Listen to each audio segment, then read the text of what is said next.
अपने पसंदीदा शो के फुल एपिसोड देखने के लिए अभी डाउनलोड करें दंगल प्ले ऐप। प्रधान जी देखिए ना, कितना अच्छा हुआ कि इंस्पेक्टर साहब ने उस टैक्सी ड्राइवर को ढूंढ निकाला। अब साबित हो जाएगा कि आप बेकसूर हैं। आप उस दिन गौरव से नहीं मिले थे और आपने कोई भी हत्या नहीं की है। गौरव अरोरा, उसका मर्डर तुम्हारे टैक्सी में ही हुआ था ना? जी साहब। तो बोलो उस दिन क्या क्या हुआ था? साहब उस दिन मैं अपनी टैक्सी में उन साहब को बिठा के जा रहा था तो अचानक से ही रोड में गाड़ी के सामने एक आदमी आ गया और मेरी गाड़ी से टकराते बचा। उसे कहीं कुछ चोट तो नहीं लगी, ये देखने के लिए गौरव साहब गाड़ी से उतर के नीचे गए और उसे पकड़कर रोड भी क्रॉस करवाया। वापस जब लौट के आए, गाड़ी में बैठे तो उनकी तबीयत खराब होने लगी और 5 मिनट में वो बेहोश हो गए। उस आदमी को तुम पहचान सकते हो? जी बिल्कुल साहब। हवलदार,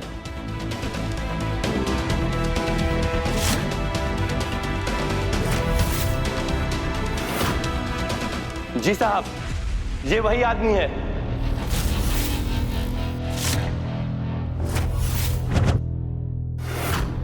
पता नहीं इसने ऐसा क्या किया जिससे गौरव साहब की जान चली गई। झूठ क्यों बोल रहा है तू? इंस्पेक्टर साहब, ये बिल्कुल झूठ बोल रहा है। इसे जरूर आकाश ने पैसे खिलाए हैं। ये क्या कह रहे हैं आप ऐसा कैसे कह सकते हैं? क्यों झूठ बोल रहे हैं आप? कम से कम भगवान से तो डरिए। किसी बेकसूर आदमी की जिंदगी मत बर्बाद करिए। साहब, मैं झूठ नहीं बोल रहा हूँ, ये वही आदमी था। तुझे पैसे चाहिए ना? मैं तुझे पैसे देता हूँ, तुम दे दूंगा। प्रधान तिवारी, ये पुलिस स्टेशन और पुलिस स्टेशन में तो पुलिस के सामने गवाह खरीदने की बात कर रहा है। जो कुछ बोलना है सोच समझ कर बोलो, वरना और एक अपराध का इल्जाम लग जाएगा तुम पर। इंस्पेक्टर साहब, लेकिन ये आदमी झूठ।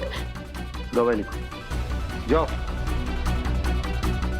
इंस्पेक्टर साहब, एक बार हमारी बात सुन लीजिए। प्रधान, तू तो गया, अब तेरे बारे में गवाही देने वाला इंसान भी मिल गया। अब फांसी के पंगे से तुझे कोई नहीं बचा सकता।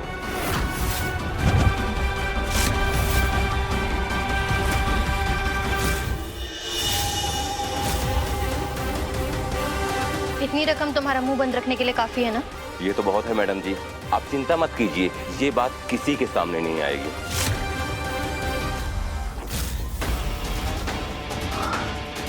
ये किस लिए? जो मैंने किया है उसका इल्जाम किसी और पर लगाने के लिए। समझिए आपका काम हो गया।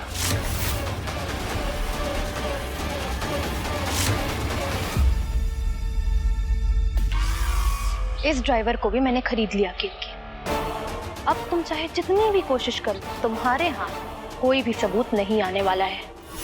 गलत। वरदान को फांसी के फंदे से बचाने के लिए मैं हूं ना, लेकिन उसके लिए केतकी को पहले मेरे कदमों में नाक रगड़ के मुझसे ये वादा करना होगा कि वो हमेशा हमेशा के लिए वरदान की जिंदगी से दूर चली जाएगी। और केतकी अपने पति की जान बचाने के लिए तो किसी भी हद तक जा सकती है। यानी कि केतकी, आज तुम्हें मेरी शर्त माननी ही होगी।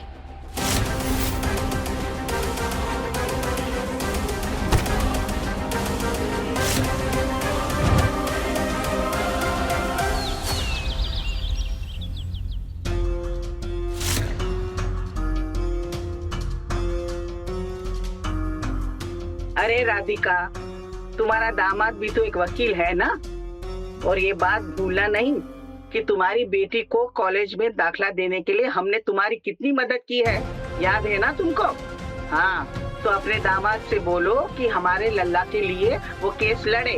हाँ, और तुम पैसे की बिल्कुल चिंता मत करना, तुम जितना मांगोगी ना हम उससे दुगना देंगे तुमको। हाँ, पीएमडी म्यूजिक के मालिक से मिलने का कोई ना कोई तरीका तो होगा। कोशिश की थी दीदी, और तो और हमारे खास दोस्त है, उसको भी बोला था कि आगे मैसेज पहुंचाए। कोई फायदा नहीं, उन्होंने मिलने से साफ इनकार कर दिया। कितने भी हाथ पैर मार लो, लेकिन वरदान को छुड़ाना मेरे अलावा किसी के बस की बात नहीं।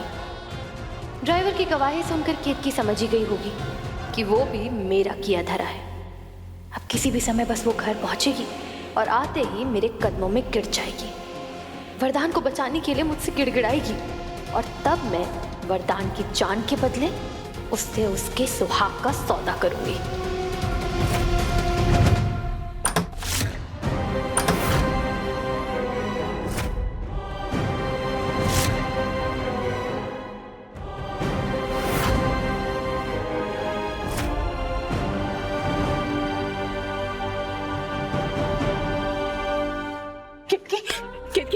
क्या हुआ? वो टैक्सी ड्राइवर ने बोल दिया ना कि गौरव को किसी और ने मारा, हमारे वरदान ने नहीं मारा। तुम अकेले क्यों आ गए? वरदान कहाँ है हमारा? हम कुछ पूछ रहे, तुमसे जवाब क्यों नहीं देते? वरदान कहाँ है? बोलो ना। केतकी, बोलो ना क्या हुआ?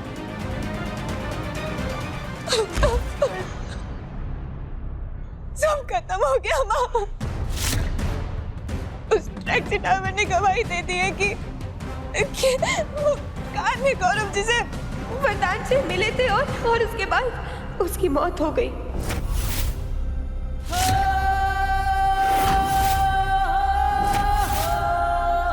अब वरदान जी को कोई नहीं बचा सकता, सब खत्म हो गया। इंस्पेक्टर साहब बोल रहे थे कि अब वरदान जी को फांसी की सजा होकर रहेगी।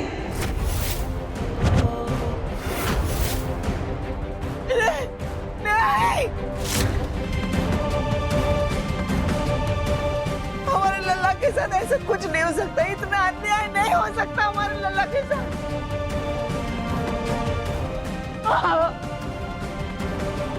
दादी, दादी संभालिए अपने आप को। दादी, ऐसे कैसे हमारी वरदान को फांसी हो सकती है? वो इंस्पेक्टर कुछ भी बोलेगा हम मान लेंगे क्या?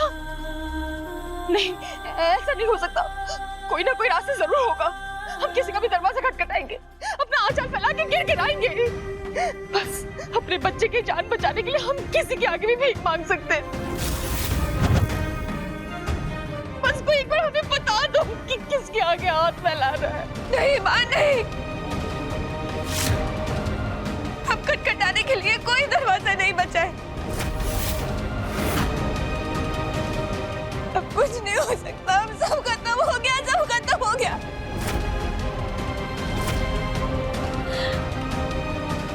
शायद राम जी ने हमारी जिंदगी में वरदान जी का साथ यही तक लिखा था। केतकी,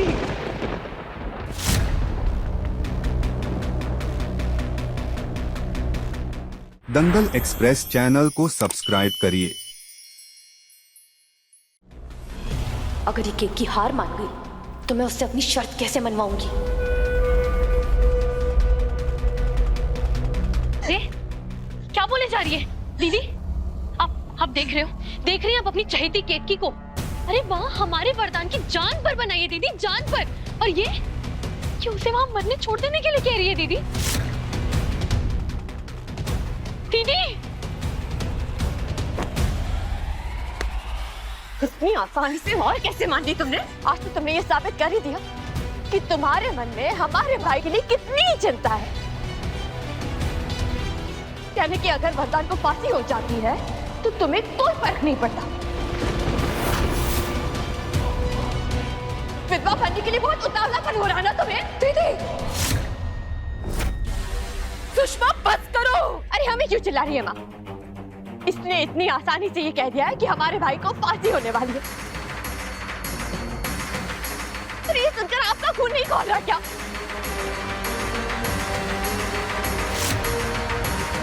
और तुम ये सोचने की गलती भी मत करना कि हमारे भाई की जिंदगी बर्बाद करके हम तुम्हें उसके कमाए हुए पैसों पर ऐश करने देंगे। तुम्हारी जिंदगी को हम नर्क से भी बदतर बना देंगे।